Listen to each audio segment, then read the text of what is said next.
For a whole week, I couldn't get in touch with my parents, so I decided to drive back to visit them, gripped by unease. When I arrived, the front door was ajar and the house inside was in chaos, as if a storm had torn through it. Trembling, I was about to leave when I suddenly heard labored breathing and faint sobbing coming from the wardrobe. As I opened the door, my little nephew collapsed into my arms, exhausted. He didn't say a word, but his silence unveiled a horrifying truth I had never dared to imagine. Hello, my name is Jackson Palmer. I'm 31 years old and currently manage a small but bustling hotel in Las Vegas, Nevada, the city of lights and fleeting dreams. From the outside, my life seems stable. A good job, a tidy apartment, and a busy schedule that keeps me from overthinking. But if you ask me about my family, about my memories of Reno, where I grew up, you'll hear a different story, one filled with cracks, lingering pain and love that I struggle to express. I was born and raised in Reno, a small town nestled among Nevada's mountains where everyone knows each other, and life moves at a slow, almost unchanging pace. My father, Joseph, and my mother, Marilyn, were typical townsfolk, hardworking, simple, and always putting family first. They ran a small grocery store on Main Street, where as a young child I grew accustomed to standing behind the counter bagging groceries, or restocking cans of soup on the shelves. It was a modest, weathered store with a faded wooden sign and the scent of freshly baked bread mingling with the musty smell of the wooden floor. I loved that place, not because it was special, but because it was my entire world back then. Our family home was a few blocks from the store, a 2-story house with a front yard full of weeds and an old oak tree I used to climb every summer. That's where I grew up, where I learned to tie my shoes, where I heard my mother's lullabies, and where I witnessed both my parents' smiles and their tears. But if you think we were a perfectly happy family, you'd be mistaken. Despite moments of warmth, our family was always overshadowed by a looming presence, the shadow named Dylan, my younger brother. Dylan was 5 years younger than me, but from a young age he was the center of attention in our household. My mother called him her golden boy, with his curly hair and sparkling eyes. Dylan had a smile that could melt anyone, and my parents, especially my mother, couldn't resist him. They spoiled him, giving him whatever he wanted, new toys, nice clothes, or forgiveness for his mistakes. Meanwhile, as the older son, I was expected to be mature and responsible, while Dylan was allowed to live carefree as if his missteps were just harmless pranks. I don't blame my parents. I know they loved both of us, just in different ways. I remember evenings at the store when I stayed behind to clean up while Dylan was taken out for ice cream by Mom. Or the times I got scolded for breaking a glass, while Dylan could spill an entire tray of pastries and only get a pat on the head. Those small things piling up over the years made Dylan and me grow up like parallel lines, living under the same roof but never truly connecting. When I was 18, I left Reno to attend college in Las Vegas. For the first time, I felt like I could breathe, like I could live for myself. I studied business administration, landed a good job at a hotel, and slowly built a new life. But every time I returned to Reno, I felt a heaviness in the air. Dylan, now a teenager, was changing. The angelic smile from his childhood was now tinged with defiance and recklessness. He started skipping school, hanging out with a bad crowd, and then, like an inevitable storm, he fell into gambling. Gambling in Nevada is hardly unusual. It's everywhere, from slot machines in supermarkets to the glitzy casinos of Las Vegas. But for Dylan, it wasn't just a pastime. It was an addiction. I remember the first time my mother called me, her voice trembling, saying Dylan had stolen money from the store's safe to gamble. I drove back that night, only to find my father sitting silently in his chair and my mother sobbing in the kitchen. Dylan, meanwhile, just shrugged and said, "I'll pay it back, no big deal." But I knew he wouldn't. He never did. The debts kept piling up and Dylan sank deeper. He married a woman named Sutton, someone I thought might pull him out of the abyss. But their marriage lasted less than 2 years. Sutton left, leaving Dylan and their young son Jaden, who was only 3 at the time. Instead of stepping up to care for his son, Dylan abandoned him, leaving Jaden with my parents while he drifted like a gust of wind, showing up occasionally to beg for money, cause trouble, and then disappear again. Jaden, now 6 years old, is the one thing that still brings a bit of light to our family. Every time I visit Reno, I spend time with him, telling him stories or just sitting together on the porch watching cars pass by. Jaden has eyes like Dylan's when he was young, but far more innocent and pure. He calls me Uncle Jax and hugs me tightly whenever I'm about to leave. But even Jaden can't erase the growing distance between me and my parents. Our relationship has been fractured for a long time. It's not that I don't love them. I do, deeply. But their favoritism toward Dylan and the burdens they placed on me whenever he messed up have worn me down. Every time my mother called, I braced myself for another rant about Dylan, about his debts, his troublemaking. And each time I felt drained and helpless. Last month, my mother called more frequently than usual. Her voice was frail, filled with worry. "Dylan came by again," she said. "He demanded money and brought some strangers with him. I don't know what to do."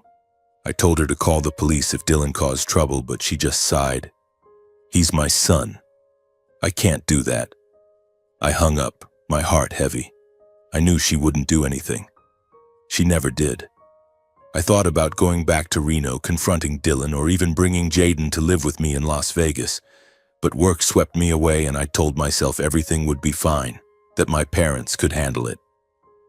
I was wrong, terribly wrong.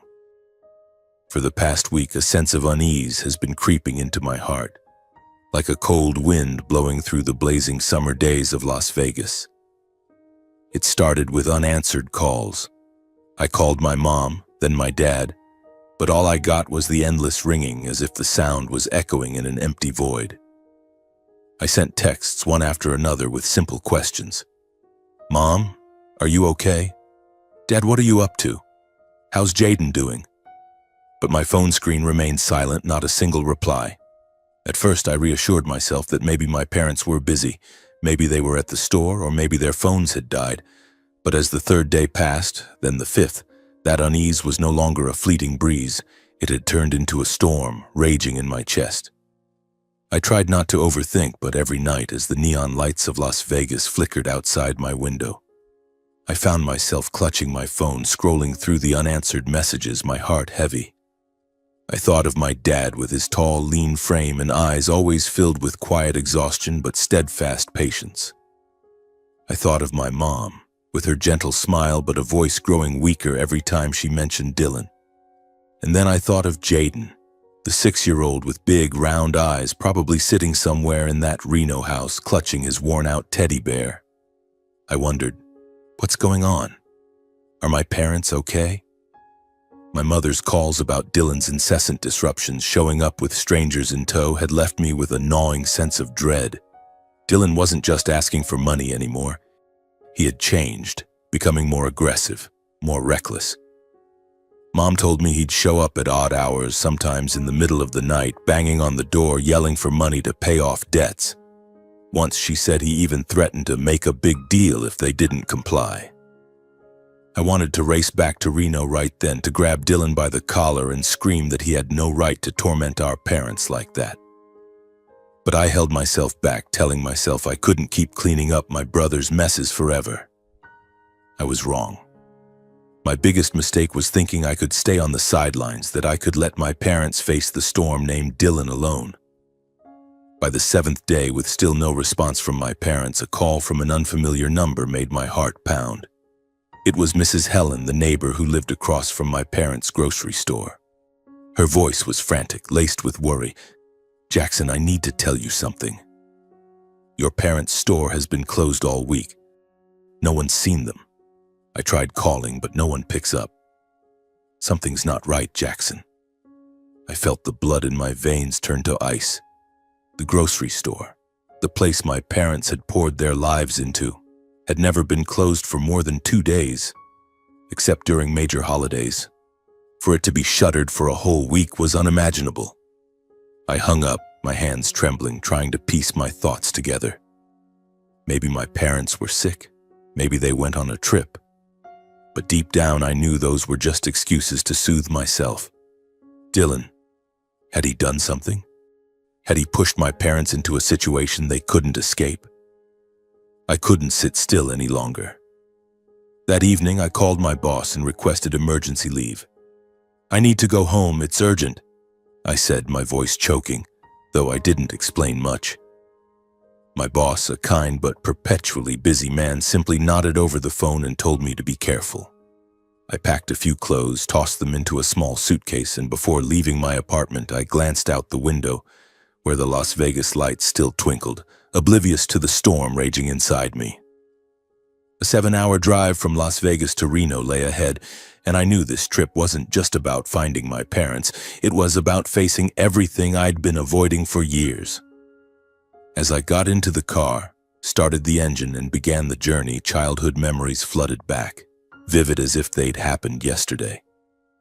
I remembered afternoons behind the store counter, when Dad taught me how to count change for customers, or when Mom slipped a peppermint candy from the shelf into my hand.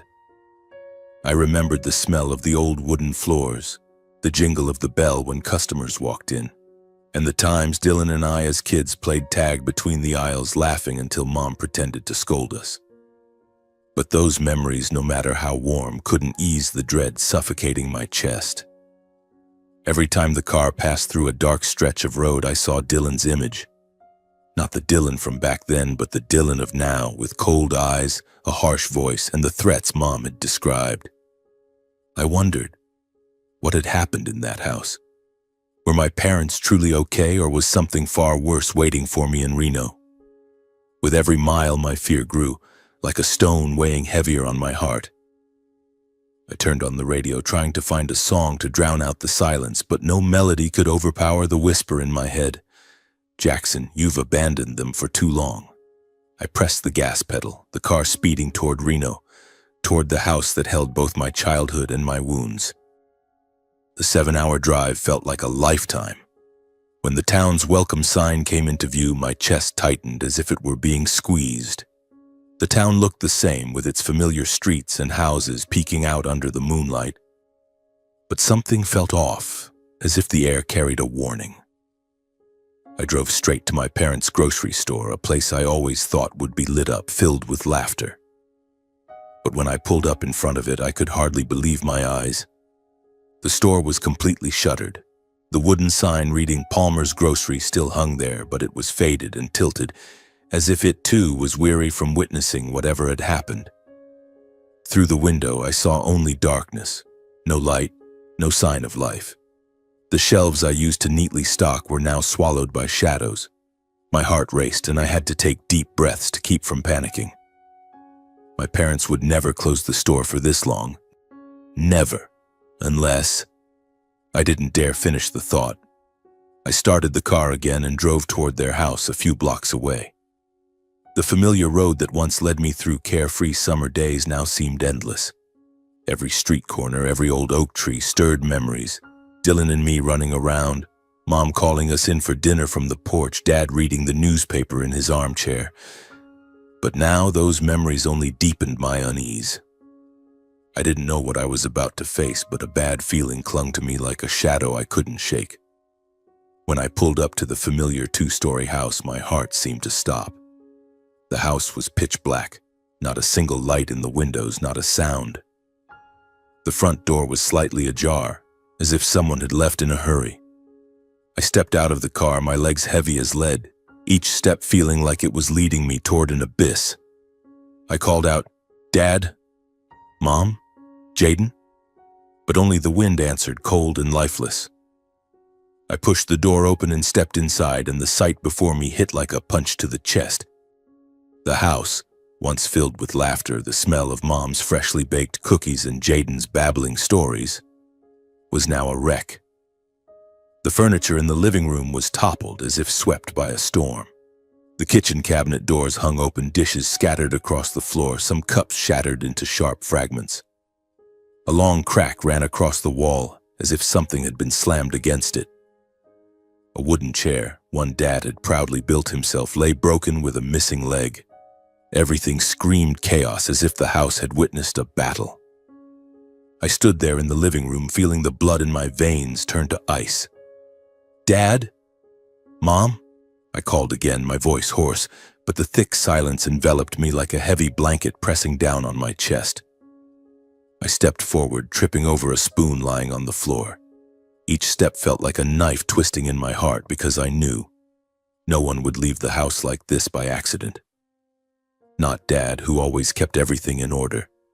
Not Mom, who polished the floors until they gleamed. And certainly not Jaden, the careful little boy who cherished everything around him. I tried to gather my thoughts to find a rational explanation. Maybe they'd been robbed. Maybe they'd fled in a panic. Or maybe something had happened to them. Something I didn't dare imagine. I shook my head, trying to push the thought away. I needed to find my parents, to find Jaden. I pulled out my phone, ready to call the police, but at that moment a faint sound came from the end of the hallway, from my parents' bedroom. A shaky, labored breath mixed with soft, stifled sobs like a small animal trying to hide. My heart pounded, blood rushing to my ears. I froze, listening, trying to determine if I'd imagined it. But then it came again, clearer, more desperate. I moved toward the bedroom, my legs trembling. The bedroom door was slightly ajar, and as I pushed it open, a musty smell and cold silence hit me. My parents' bed was untouched, but the blankets were disheveled, as if someone had lain there and left in a hurry. I called out for Jaden, my voice breaking. "Jaden? Is that you? Where are you?" There was no reply, only the labored breathing, now clearer, coming from the corner of the room. I followed the sound, my heart pounding so hard I thought it might burst. The breathing led me to the old wardrobe, its door slightly open. My hand shook as I reached for the handle, sweat beading on my forehead. I took a deep breath, trying to steady myself, but fear clung to me relentlessly. I whispered, as if to reassure myself, "It's going to be okay, Jackson. Just open the door." But deep down I knew nothing was okay. The wardrobe door creaked sharply as I pulled it open, the sound slicing through the room's silence. The darkness inside swallowed the faint light from the hallway. But then, amid the jumble of hanging clothes and the musty smell of old wood, I saw a small figure curled up in the corner.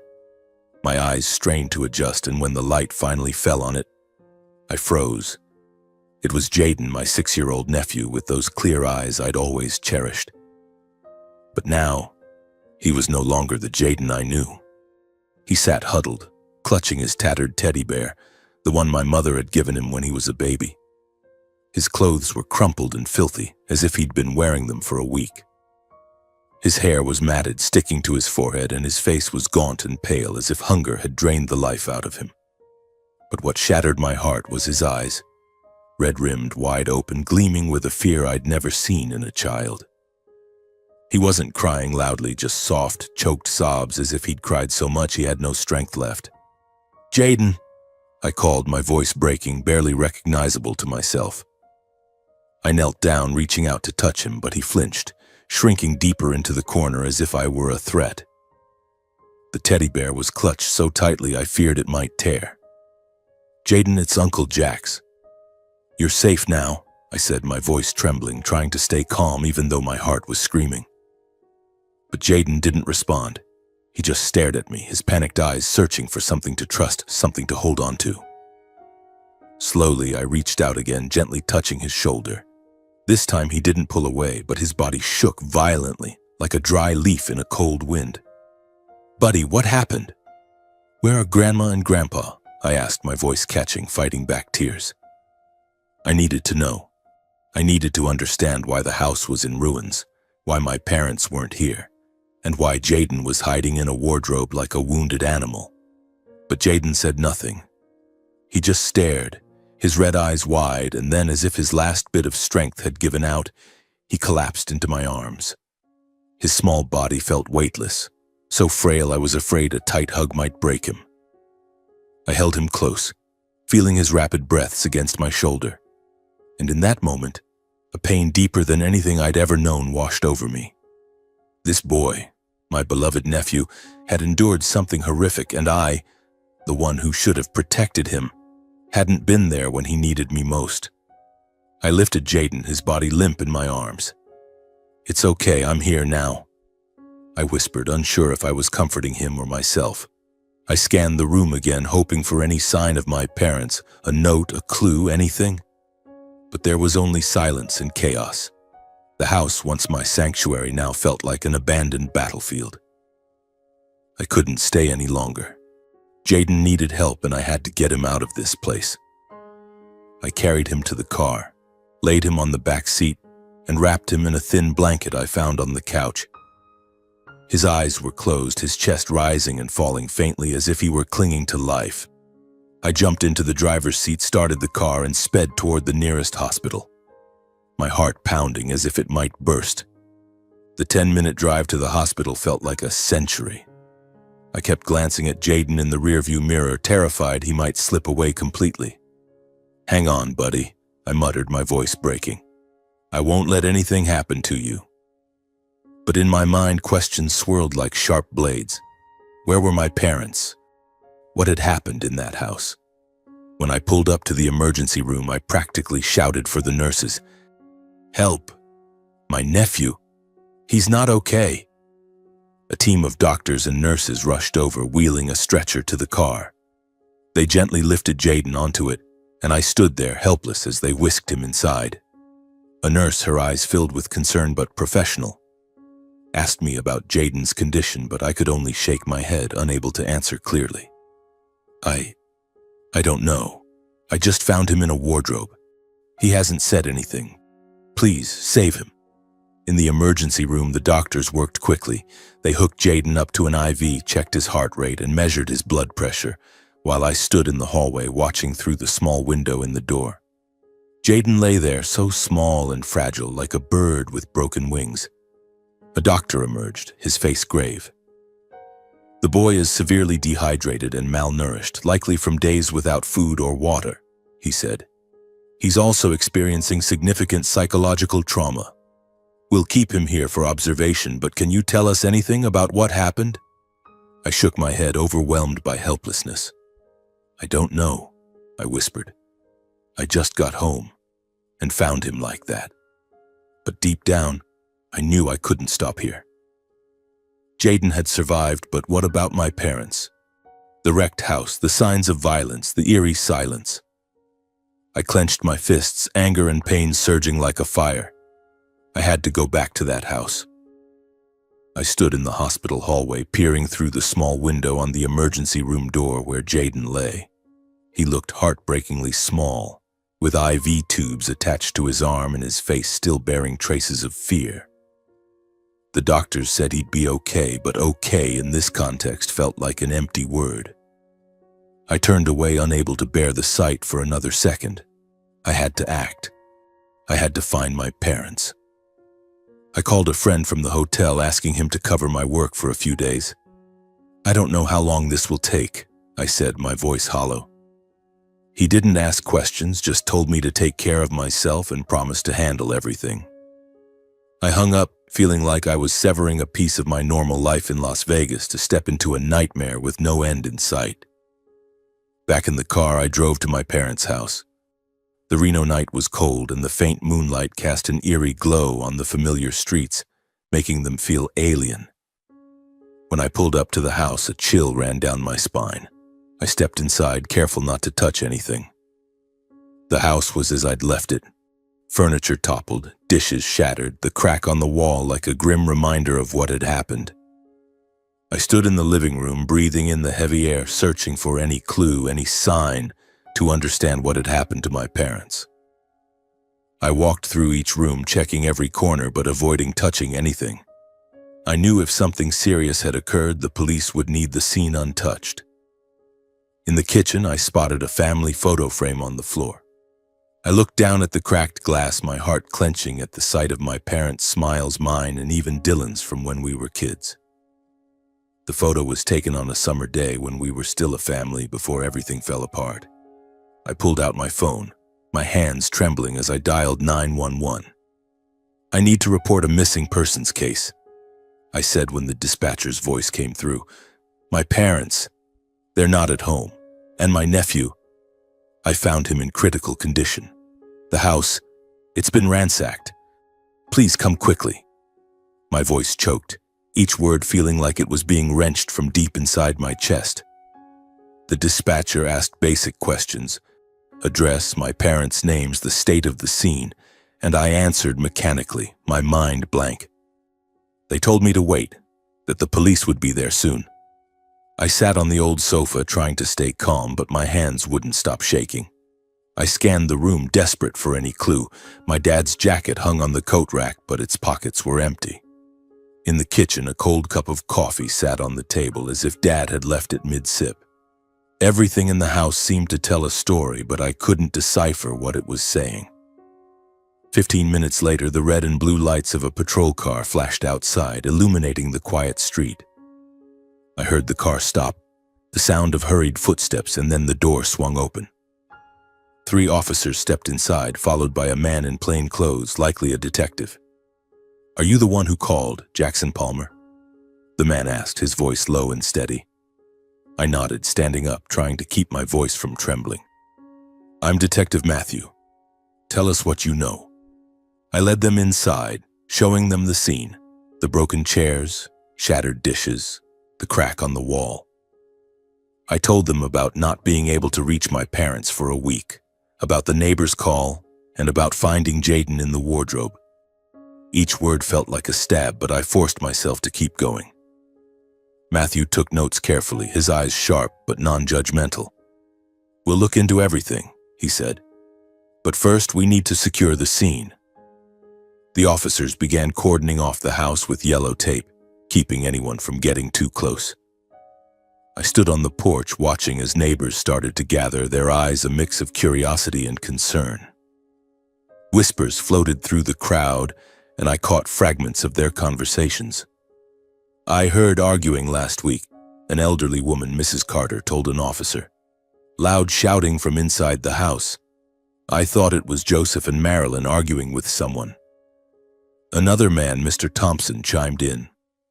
"I saw Dylan around here a few times. He was with some rough-looking guys.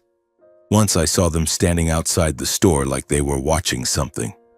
Each word hit me like a hammer to the chest. I was both furious and desperate. Dylan. His name kept coming up like a refrain in a tragic song. I wanted to scream, to demand answers from every neighbor about what they'd seen or heard, but I knew I had to stay calm. The police needed me clear-headed, and Jaden needed me strong. Still, deep inside, a fear was growing like a snarling beast. If Dylan was involved, if he had done something to my parents, I didn't know how I'd face that truth. Matthew called me over, asking more questions about Dylan. Where he usually went, his habits, anything that could help. I told him everything I knew, though each word felt like rubbing salt in a wound. "He's addicted to gambling," I said. "He shows up to ask for money. My mom, she always forgave him no matter how much he hurt her." Matthew nodded, his eyes fixed on his notebook. "We'll start looking into this angle," he said. "But you should prepare yourself. This might not be a simple missing persons case." His words sent a shiver through me. I wanted to believe my parents were okay, that they'd just gone somewhere, that this was all a misunderstanding. But deep down, I knew the truth was waiting, and it wouldn't be easy. I turned away, heading back to the hospital where Jaden was. I needed to be with him. I hurried into the hospital, heading straight to Jaden's bedside. The doctors had been treating him with IV fluids for hours, and now he looked slightly better. His skin was no longer deathly pale as when I found him, but his eyes still carried a haunting shadow I couldn't forget.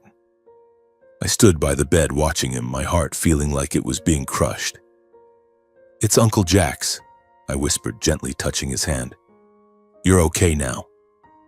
Jaden opened his eyes, those big, round, red-rimmed eyes locking onto mine. Then, as if a dam of fear had broken, he burst into wrenching sobs. His cries were raw, desperate, as if he'd been holding them in for too long. He reached out with his small hands, clinging to me, his fingers gripping my shirt as if afraid I'd vanish.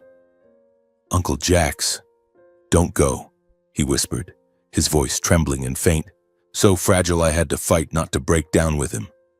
I pulled him into my arms, feeling his tiny body tremble against me. "I'm right here, Jaden. I'm not going anywhere," I said, my voice catching. But deep down, I knew I was making a promise I wasn't sure I could keep. A doctor came in to check on Jaden. "He's more stable now," she said, her tone gentle but serious. "But he's suffered severe psychological trauma. We need time to assess him further, and it's best not to pressure him right now." I nodded, but my mind was swirling with questions.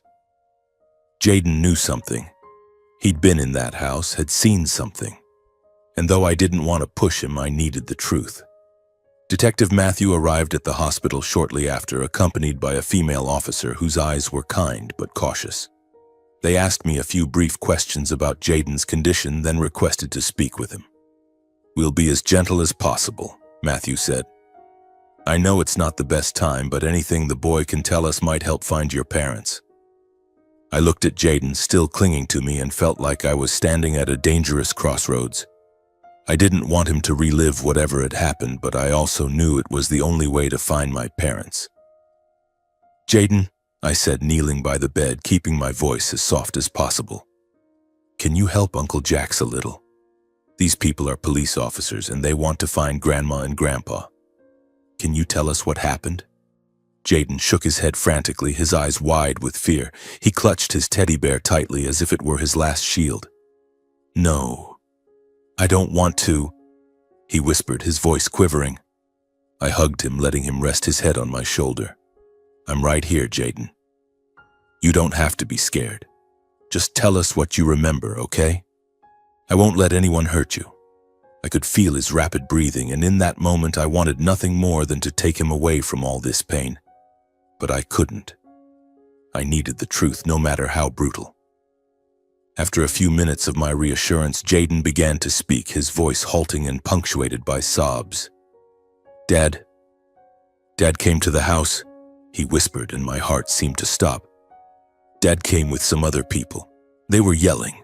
Grandma and Grandpa yelled back." Jaden paused, his eyes wide, as if reliving the moment. I held his hand, trying to keep my voice steady. "Go on, buddy. What did they do?" Jaden trembled, tears streaming down his cheeks. "Dad, he was really mad. He shouted, told Grandma and Grandpa to give him money, but they wouldn't. Then there was a loud crash. Things broke." He stopped, clutching the teddy bear, his body shaking violently. I was scared. I ran to the wardrobe. I hid. His voice faded, as if sinking into a memory too heavy to bear. I heard Grandma and Grandpa cry out. Then everything went quiet. I felt the blood in my veins turn to ice. I held Jaden tightly, fighting back tears, but inside a storm was raging. Dylan. He was there. He fought with our parents, and the sounds Jaden heard, I didn't dare think further.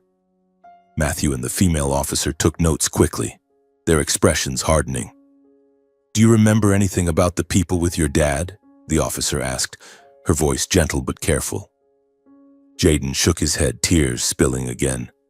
"I don't know. They were tall. They were scary, covered in tattoos." He broke into wrenching sobs, clinging to me, and I knew he couldn't say more. I signaled to Matthew, and he nodded, standing up. "Thank you, Jaden," he said. "You're a brave boy. We have enough to start the investigation, and Dylan will be our primary suspect." The doctor stepped in, gently asking everyone to leave so Jaden could rest. "The boy needs time," she said. "He's been through too much." I nodded, but inside I wanted to scream. Dylan, my brother, what had he done? What had he dragged our parents into? And Jaden, an innocent child, had witnessed it all. I sat by Jaden's bed, holding his hand until he fell asleep, his breathing finally steady. But I couldn't rest. Jaden's words were like a sharp puzzle piece, confirming my worst fears. Dylan hadn't just caused trouble. He might have done something unforgivable. Detective Matthew called me the next morning, his voice low and resolute. "We've designated Dylan as the primary suspect based on Jaden's statement," he said. "We're issuing a manhunt and checking every place he might show up. Do you have any more information about your brother's habits?" I recounted what I knew: the casinos Dylan frequented, the seedy bars where he drank. Each word felt like a stab, but I couldn't stop. The police moved quickly. They went to the rundown motel room Dylan rented on the outskirts of Reno. But when Matthew called with an update, his voice was heavy with frustration. The room was empty, he said. Trash strewn everywhere, clothes scattered like he left in a hurry. We're collecting fingerprints and any clues we can find. I pictured the room, a chaotic mess reeking of alcohol and cigarettes, a reflection of the person Dylan had become. He'd fled. He knew what he'd done and he was trying to escape. Meanwhile, I sat by Jaden's side watching him sleep, his face still etched with fear. The doctors said he needed time to recover, but every time he startled in his sleep, muttering incoherent words, it felt like someone was squeezing my heart. I stroked his hair, whispering, "I'm here, Jaden. Everything's going to be okay," but I wasn't sure if I was comforting him or myself.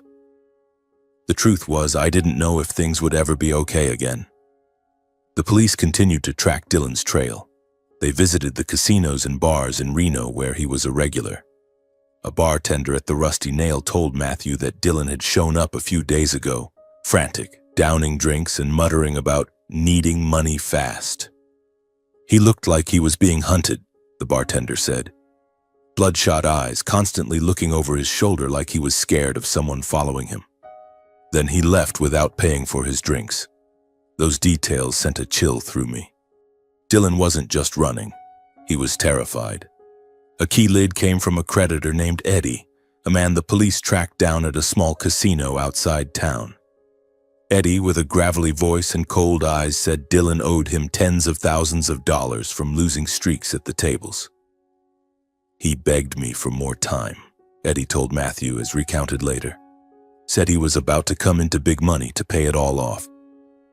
Mentioned something about family taking care of it, but I didn't buy it. He looked like a desperate stray dog. Eddie's words hit me like a hammer. Family taking care of it? What did Dylan mean? Was he planning to get money from our parents? From the grocery store? Or from something worse? The police issued a citywide manhunt for Dylan, extending it to surrounding areas. They sent alerts to checkpoints, casinos, and cheap motels where he might be hiding. News of the case began to spread like a small wildfire in the usually quiet town. Neighbors gathered outside my parents' house, whispering to each other, their eyes a mix of pity and curiosity. Mrs. Carter, the elderly neighbor, visited me and Jaden at the hospital, bringing a tin of homemade cookies. "I can't believe this, Jackson," she said, her voice trembling. "Joseph and Marilyn were good people. And Dylan? I saw him with some shady characters. I was worried, but I never thought it would come to this." Her words only fueled the fire in my chest. I wanted to scream that I didn't want to believe it either, that I didn't want to think my brother could do something horrific to our own parents. But the pieces were falling into place. Jaden's account, the wrecked house, the neighbors' stories, and now Eddie's words. They all pointed to Dylan like arrows aimed straight at my heart.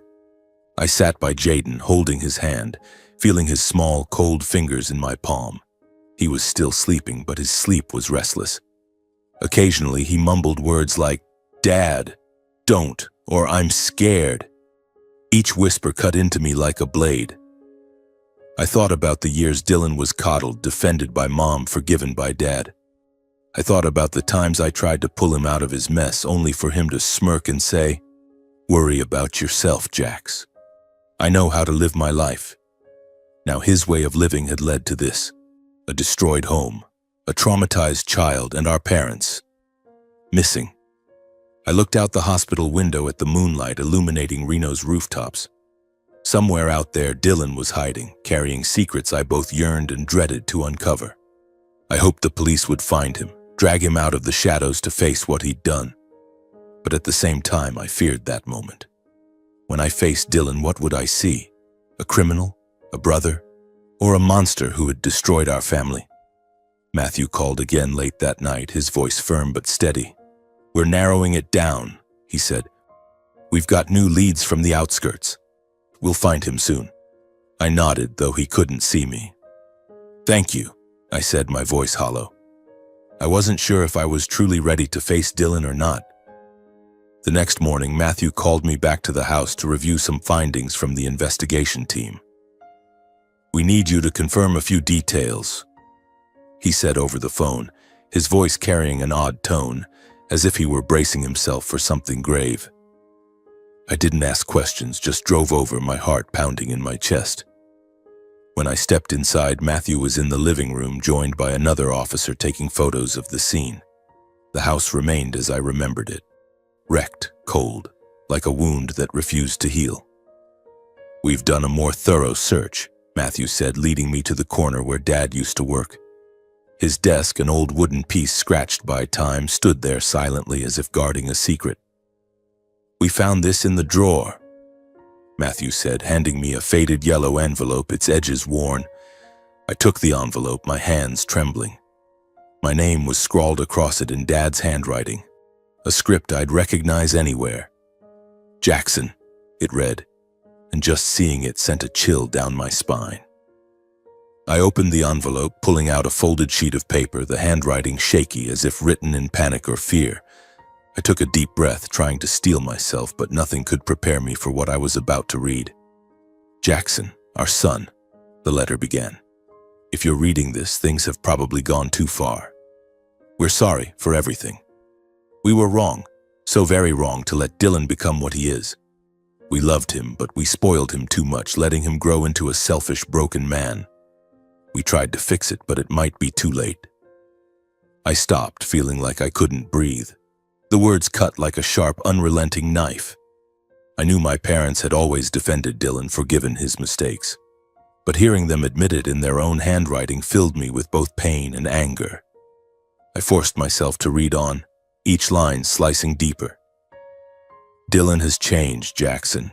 He's no longer the boy we knew. Lately, he's been coming to the house often, demanding money, threatening us. He talked about selling the grocery store, saying it was the only way to settle his debts. We refused, but he wouldn't stop. He brought strangers, men with cold eyes. We've been living in fear, Jackson. We're afraid of the day things go too far." Tears welled up, blurring the words. I thought I was prepared, but no, there was no way to brace for this. My parents had lived in fear, threatened by their own son, and they chose to keep it from me. A wave of anger surged, anger at Dylan, at myself, and even at my parents for letting it come to this. The letter continued, Dad's handwriting growing heavier, as if he knew time was running out. "We didn't want to drag you into this, Jackson. You've done so much for this family, carried so much. We didn't want you to face Dylan, didn't want you caught up in this. But if you're reading this, we're probably gone. Take care of Jaden. He's innocent. And please forgive us if you can." I folded the letter, unable to read further. Tears fell hot on my cheeks, but I didn't wipe them away. The words felt like a final testament, as if my parents knew a tragic end was coming. They'd been pushed to the edge by their own son, and they'd chosen to protect me no matter the cost. I gripped the letter, feeling it burn in my hand. Matthew stood beside me, his eyes softening. But he said nothing, as if knowing I needed time to process what I'd read. "Dylan," I whispered, my voice breaking. His name now felt like a curse, an indelible stain. He'd driven our parents to the brink, and I could no longer stand on the sidelines. I handed the letter to Matthew, my voice trembling. "Keep it. It's evidence." He nodded, carefully placing it in a clear plastic bag, but his eyes told me he understood. This wasn't just evidence, but a piece of my family's tragedy. I returned to the hospital right after, unable to bear another second in that house. Jaden was still sleeping, his face less pale now. The letter's words echoed in my mind, each one a reminder of my parents' mistakes, and my own. I'd left them alone too long, thinking distance would shield me from Dylan's chaos. But now I couldn't run anymore. Dylan had destroyed our family, and I had to face him, no matter how brutal the truth might be. 3 days later, my phone buzzed. It was Matthew. His voice was curt, but I could hear the tension in it. "We found Dylan," he said. He's at a cheap motel on the outskirts. We've taken him into custody. Would you like to come to the station? My heart pounded, a mix of relief and dread surging through me. They'd found him. I left Jaden at the hospital under the nurse's care, promising to return soon. He clutched my hand, his eyes still filled with panic, but I forced a smile, though it felt dry and strained. I'll be back soon, Jaden, I said, ruffling his hair. But as I stepped out of the room, I felt like I was walking into a storm. The Reno police station sat in the heart of town, a gray building with long corridors and the stale smell of old coffee. Matthew met me at the entrance, his expression stern but tinged with exhaustion. He's in the interrogation room, he said, leading me through a narrow hallway. He's rattled but still denying everything. We need you here to confirm some details. I nodded, though inside I wanted to turn and run from this moment. But I couldn't. Not now. The interrogation room was small, with a metal table and stiff chairs. Dylan sat there, facing Matthew and another officer. I stood behind the one-way glass, watching him through the cold pane. He looked haggard, a shadow of himself. His hair was disheveled, his shirt crumpled, and his bloodshot eyes suggested days without sleep. In his hand was a small bag containing some cash and fake IDs, clear signs he'd planned to flee. But what chilled me was his eyes, panicked, yet still defiant, as if he thought he could still escape. Matthew began the interrogation, his voice calm but sharp. Dylan, we know you were at your parents' house last week. We have statements from your son, from neighbors, and from a creditor. What did you do? Dylan kept his head down, his hands clasped tightly, but his mouth stayed stubborn. I just went to ask for money, he said, his voice hoarse. We argued, sure, but then I left. I didn't do anything. I clenched my fists, my nails digging into my palms until they stung. He was lying. I knew it, Matthew knew it, and the room itself seemed to know it. Matthew didn't flinch. He placed a stack of documents on the table, including my parents' letter and photos of the wrecked house. You sure about that, Dylan? He asked, his voice cold as steel. Jaden said you came with some men. You fought with your parents and he heard things breaking, loud crashes. How do you explain that? Dylan shifted in his seat, his eyes darting away. The kid's making it up, he muttered, but his voice trembled as if he knew he was losing ground. Matthew pressed on, his tone growing sharper. We also have a statement from Eddie, your creditor. He said you promised big money to pay off your debts. Where was that money coming from, Dylan? Your parents' store? Their house? I stood behind the glass, feeling the ground crumble beneath me. Each of Matthew's words was a puzzle piece, forming a horrifying picture. Dylan bowed his head, silent, but I could see his shoulders trembling. He was breaking, and I both wanted to scream at him and run from what I was about to hear. Suddenly, Matthew's phone buzzed. He answered, his calm demeanor darkening instantly. The room fell silent as he nodded a few times, then hung up. Matthew stood, his voice dropping, each word heavy like a hammer strike. Dylan, I just got a call. The crime scene team found the bodies of Joseph and Marilyn Palmer in a vacant lot not far from their house. Both were brutally attacked. Evidence at the scene matches what we found in the house and Jaden's statement. Do you have anything left to deny? I felt the world stop. Bodies. My parents. I gripped the chair's edge, my head spinning. Their letter, with its trembling words, now became an unbearable truth. I wanted to scream, to shatter the glass and grab Dylan, but I couldn't move. I just stood there, frozen, tears streaming down my face without me noticing. Dylan looked up, his face pale as death. No, it wasn't me, he stammered, but his voice faltered as if he didn't believe his own lie. Matthew didn't give him a chance. He slid photos of the crime scene across the table on his phone, images I knew I couldn't bear to see, but I knew they were real. Anything else to say, Dylan? Matthew asked, his voice now a razor's edge. Dylan broke down, his sobs echoing in the small room. He buried his face in his hands, shoulders shaking. And then, as if his last strength had drained away, he confessed. I didn't mean to, he said, his voice breaking. I just wanted money. I needed it to pay my debts. But they wouldn't give it to me, they yelled, called me a disgrace. I lost control. I hit them. I didn't know what I was doing until they were lying there, not moving. I felt my heart tear apart. Dylan, my brother, once Mom's golden boy, had beaten our parents to death. He continued, his voice trembling as if trying to justify his crime. I panicked. I called some guys from the casino. We buried them in the lot. I thought if no one knew, I could sell the store, the house, pay off my debts, and start over. The room was stunned.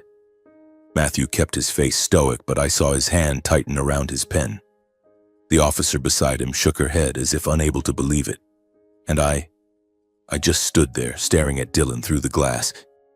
He was no longer my brother. He was the monster who killed our parents, left Jaden in terror, and destroyed everything our family had. I turned away, unable to look any longer. Tears streamed down my face, but I didn't wipe them. Rage and grief burned together in me, an unquenchable fire. I wanted to scream at Dylan, to demand why he could do this to our own family. But I knew no answer would ease this pain. Matthew stepped out, placing a hand on my shoulder. "I'm so sorry, Jackson," he said, his voice softer now. "We'll bring him to justice. And you should prepare to identify your parents' bodies at the morgue." I nodded faintly, my heart empty. I didn't know how to face this loss. My parents were gone, and Dylan, the brother I once knew, had taken them from me. Dylan's trial took place just a few weeks later. I didn't attend. I couldn't face his face, couldn't hear his horrific confession again. Matthew updated me over the phone, his voice steady but laced with empathy. Dylan was sentenced to life in prison without parole. He would spend the rest of his days behind bars, paying for the crime he committed. But that sentence didn't bring my parents back, didn't erase the painful memories Jaden carried, and didn't mend the cracks in my heart. I arranged my parents' funeral on a quiet afternoon in Reno. The small church our family used to attend on weekends was filled with people, neighbors, friends, and regular customers from the grocery store. They came to pay their respects, bringing white chrysanthemums and heartfelt condolences. Mrs. Carter, the elderly neighbor, held my hand, tears streaming down her cheeks. "Joseph and Marilyn were good people, Jackson," she said. "They didn't deserve this." I could only nod, unable to speak, afraid that if I opened my mouth I'd break down. The funeral was somber, with only the sound of the wind rustling through the oak trees in the cemetery and the murmur of prayers. I stood before their graves, feeling like the world had collapsed, but I forced myself to be strong. For Jaden. After the funeral, I took Jaden to live with me. Before my parents' graves, I knelt, placing my hand on the cold headstones, and whispered, "I promise to take care of Jaden like my own son. I won't let him suffer anymore." The wind blew, carrying a strange sense, as if my parents were listening, smiling from somewhere far away. I took Jaden's hand, leading him away from the cemetery, and in that moment I knew this was a promise I would keep at all costs.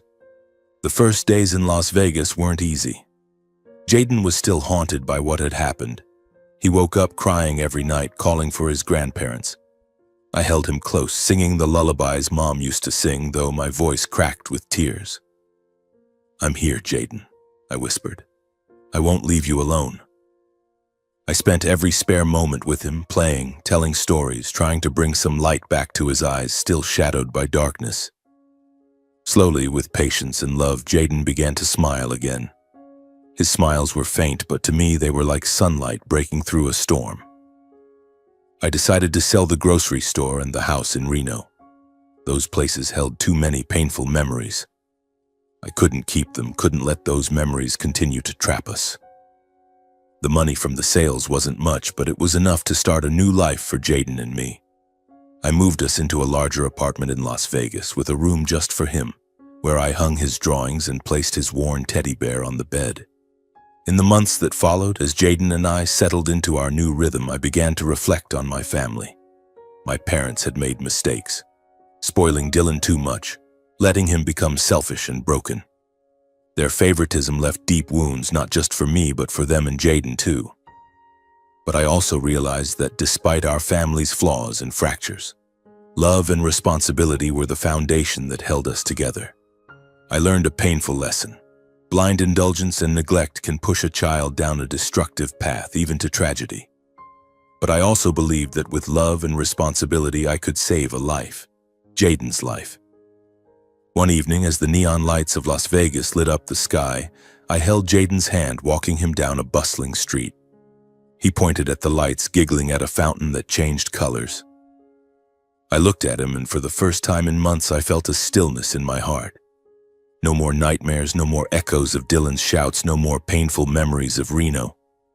Just me and Jaden, uncle and nephew, walking together under the bright, hopeful glow of this city. I knew the road ahead wouldn't be easy. Jaden would still have nights when he woke crying, and I would carry the scars of what Dylan did. But I was determined to build a new family, one without violence, favoritism, or betrayal. A family built on love, where Jaden could grow up without fear, where I could keep my promise to my parents and to myself. As we stopped by a fountain, Jaden looked up at me, his eyes sparkling. "Uncle Jax, can I stay with you forever?" he asked, his voice small but full of hope. I knelt down, hugged him, and smiled, though tears welled in my eyes. "Forever, Jaden," I said. "You and me, we're family." Our story closed under the radiant lights of Las Vegas, but in my heart, there was only stillness and resolve. I would not let our family's tragedy repeat. I would give Jaden the life he deserved, and I would honor the meaning of family, not through blind indulgence, but through love and responsibility. That was the legacy I wanted to leave, not just for Jaden, but for my parents, who loved us, however imperfectly.